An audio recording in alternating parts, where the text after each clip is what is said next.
Hello, everyone. I'm Martin Jean. I'm director of the Institute of Sacred Music at Yale University and professor of organ. We are in lockdown mode at Yale University. We're going virtual as much as possible, using good practices of social distancing. So today, we're just going to do a kind of a rough and ready conversation with one of my colleagues here at Yale, Professor Teresa Berger. Teresa Berger is Professor of Liturgical Studies at Yale Divinity School and the Institute of Sacred Music, and also the Thomas E. Golden Professor of Catholic Theology. Hello, Professor Berger. Hello. So it looks like you're in your office and you've got various things on the wall behind you and lots of books. Is that where you are right now? Yes, And correct. my social distancing space is in my dining room. So I think behind me, you might see a cool silk print of a French organ. I'm an organist, so you can't blame me for having things like that around.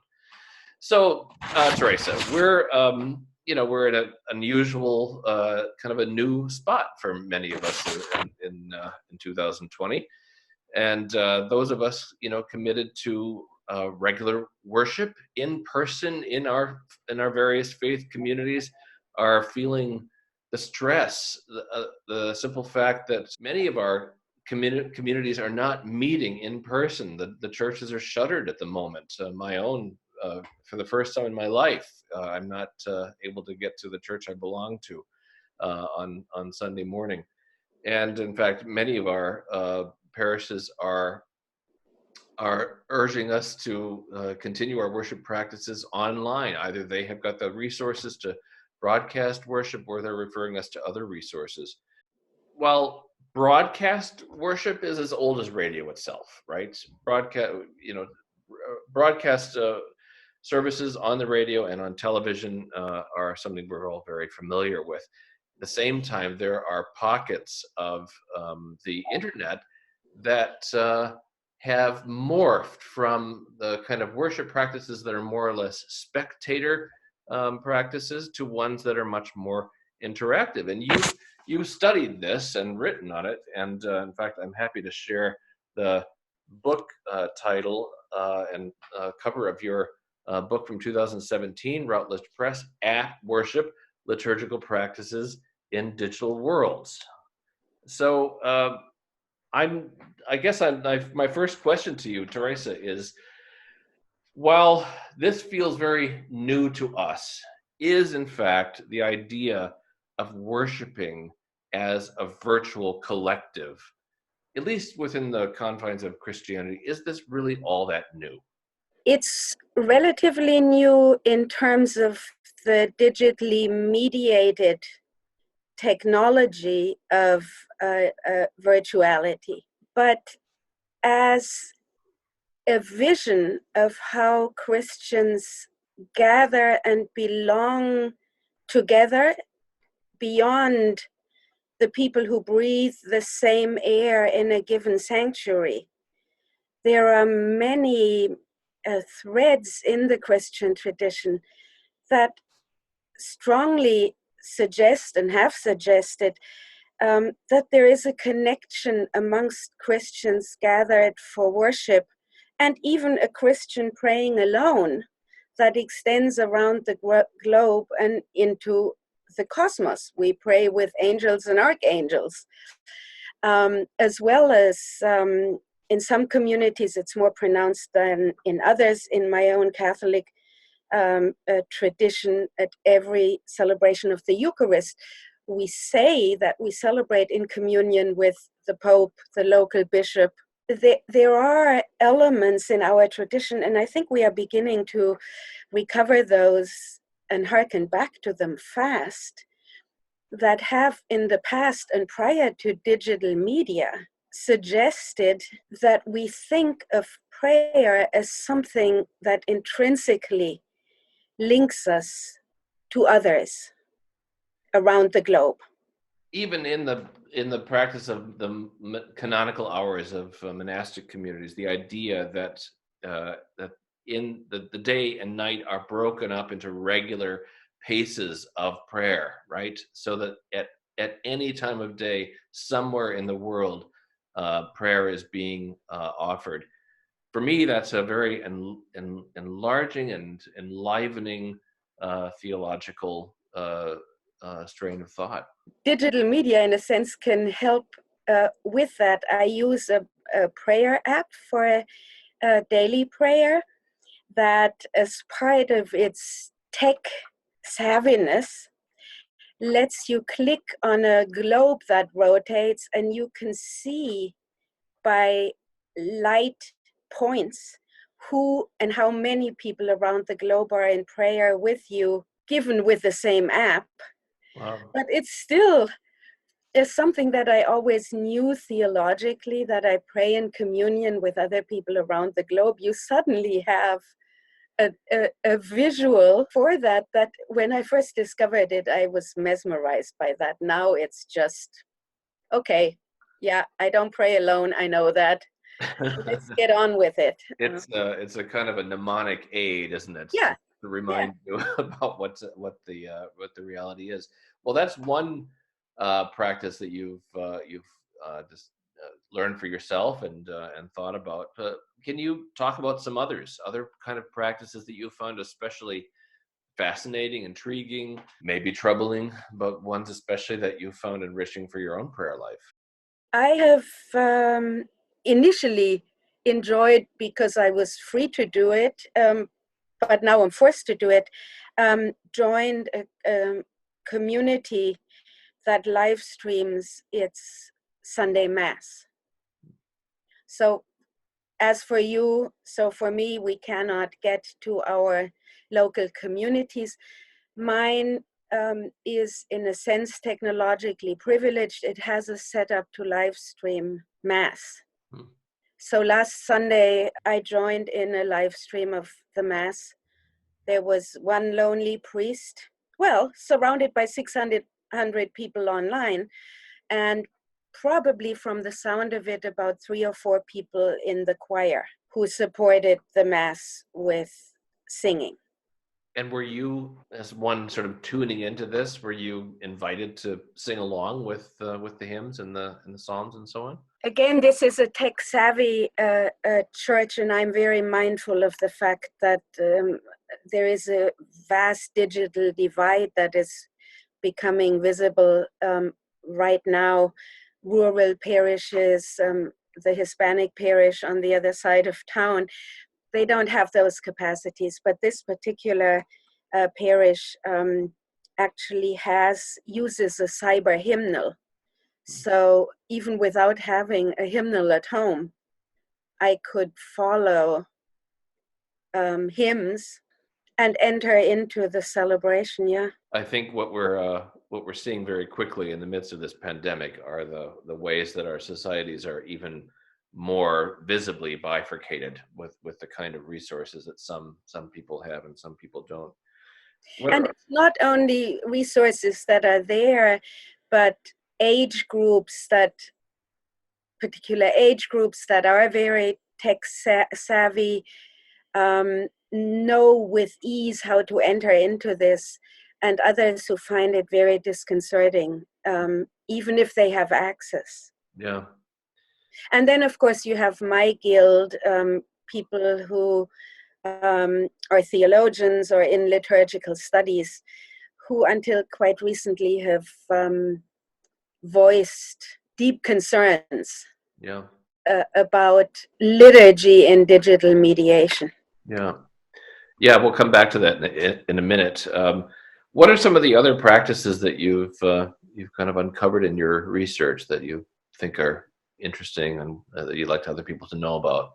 Oh my goodness, there are so many, and they differ by different denominations, of course. And this must be evolving constantly. Constantly. Yeah. Especially now, it may be important to know that a good number of the prayer apps that before you had to pay a minimal fee for are now free.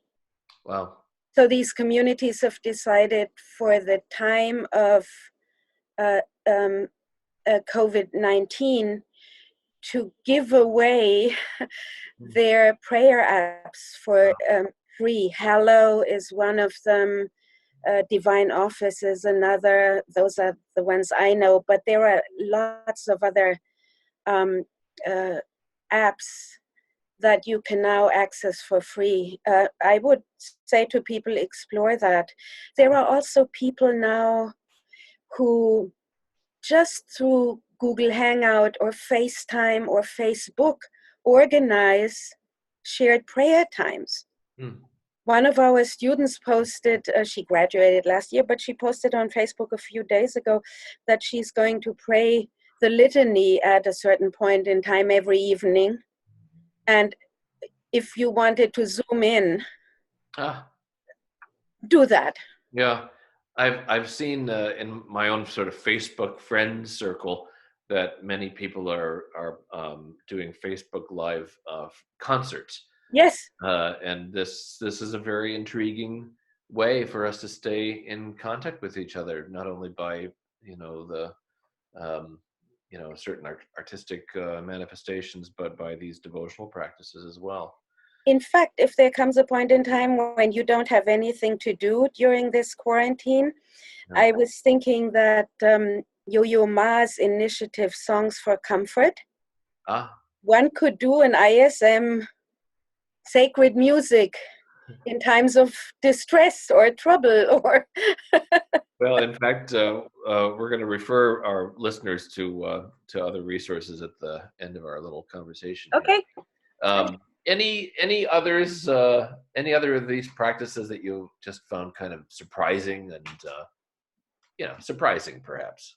I know my own tradition best, and I can rattle off a list of Catholic stuff that will seem very odd to some of our listeners, like Pope Francis today calling for the rosary to be prayed around the globe. Eastern Standard Time, it's at 4 p.m. I hope he's live streaming his own prayers. But I, I don't want to privilege the little corner or the big corner of the Christian world that I know best. I think every community has its own struggles Hmm. with this and its own practices of prayer and worship that it wants to sustain in this time of crisis and highlight. One thing I would say is that we tend to think that this us gathering in digitally mediated sacred space is all new and due to coronavirus. Syriac refugees in camps have had to do that for years, joining a live stream of a service from, here in the US. Hmm. They don't have priests, they don't have access to bread and wine easily. So they've joined for years um, their own communities of faith live streaming liturgies. That sets me back on my heels to think of the struggles that these communities and many others around the world go through, and what resources they've got at their disposal or not to join in prayer.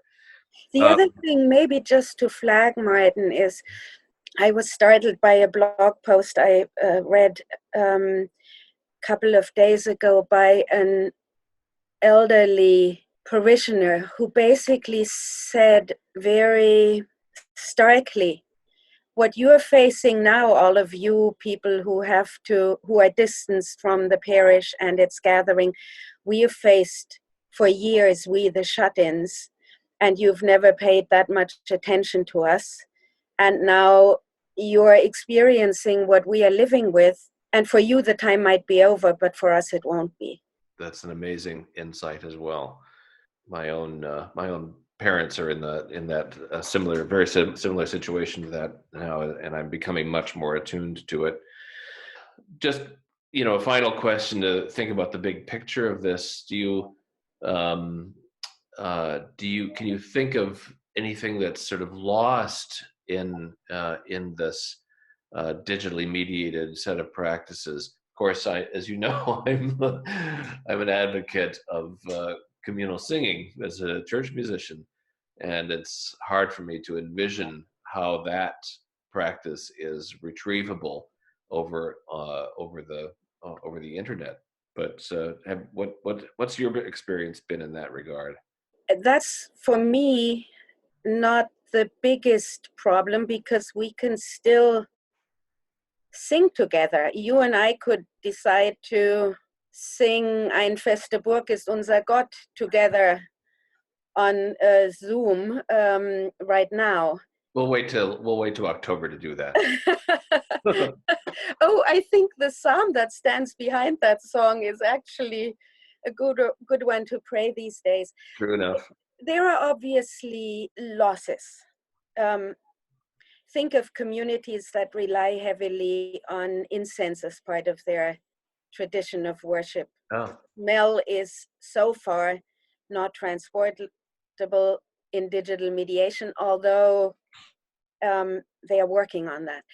What I would say, and this comes out of my own scholarly work with ritual transfer theory, in every transfer into a new situation, and particularly situations of technological change, whether it's the printing press, the digital media, there are gains, there are losses, and you cannot transfer or transition or migrate into another situation without losses. Yeah. That in and of itself, though, shouldn't allow someone to say, oh, and therefore it's bad. Yeah, indeed. Any set of practices has a shadow side and a side of light, I suppose. And as we've migrated into our own homes and hopefully back again before too long, I think we'll be all the more mindful of, again, the split that our lives bear, in terms of social social groups and access to resources and so on. I can refer our listeners to pages that are being mounted on the Yale Divinity School website, divinity.yale.edu, and links on our own ISM social media, Institute of Sacred Music, or ism.yale.edu is a way to get it at our news feeds, Facebook, Instagram, and others, Twitter. So we'll be sharing a few of those things just for people who have a hunger to learn more and experience some of these practices in real time. And of course, I'll refer people to my colleague's book, At Worship, Routledge Press, Teresa Berger, and very many thanks to you, Teresa, today for joining us. And everyone else, watch for perhaps further instantiations of these this kind of grassroots these kind of grassroots conversations, which we might be doing in the weeks ahead. We'll be broadcasting those again over our social media, and you're very welcome to join. For now, I think I'll say goodbye to my colleague Teresa. Bye, Teresa. Goodbye, everybody. Thank you, and be safe, everyone, and stay healthy. Bye-bye.